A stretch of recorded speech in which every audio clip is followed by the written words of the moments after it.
वाळूचे 400-500 tipper फुकाट राख्याचे.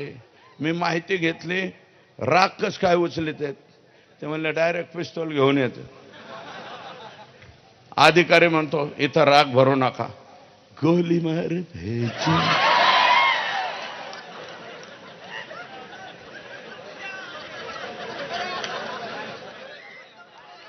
ढिसक्याव अशा प्रकारची भाषा, ढिसक्यावची भाषा त्या ठिकाणी होती.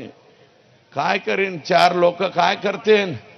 50 लोक जर बंगाट होऊन पिस्तूल हे घेऊन राख म्हणजे आमचीच आहे.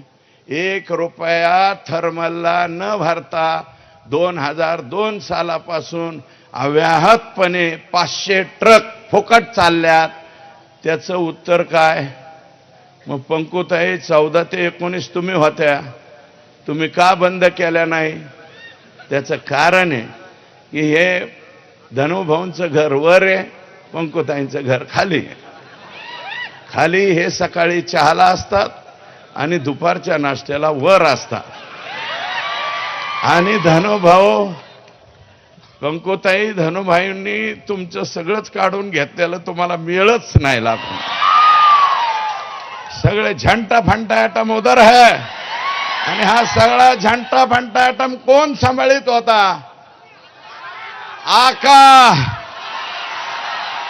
याला नाव घेत हे. तुम्ही आमदारकी सुद्धा मी नाही म्हणलं, पंकजाताई म्हणल्यात भाड्याने दिली म्हणजे मंत्रिपद.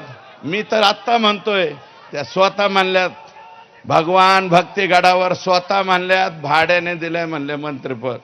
यांनी नुसतं डिप्युटीशीच भाड्याने नाही दिली, पालकमंत्री पदच भाड्याने नाही दिलं, राज्याचं हे कोणतं कृषी खातं सुद्धा भाड्याने देऊ.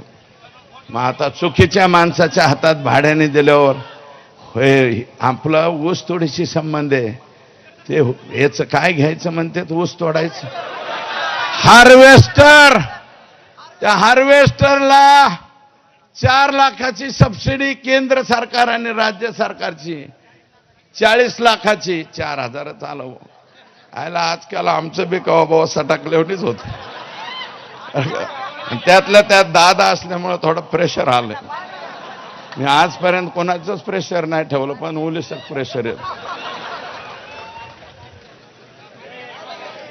हे घेणाला का कुठं माग काय बघतो.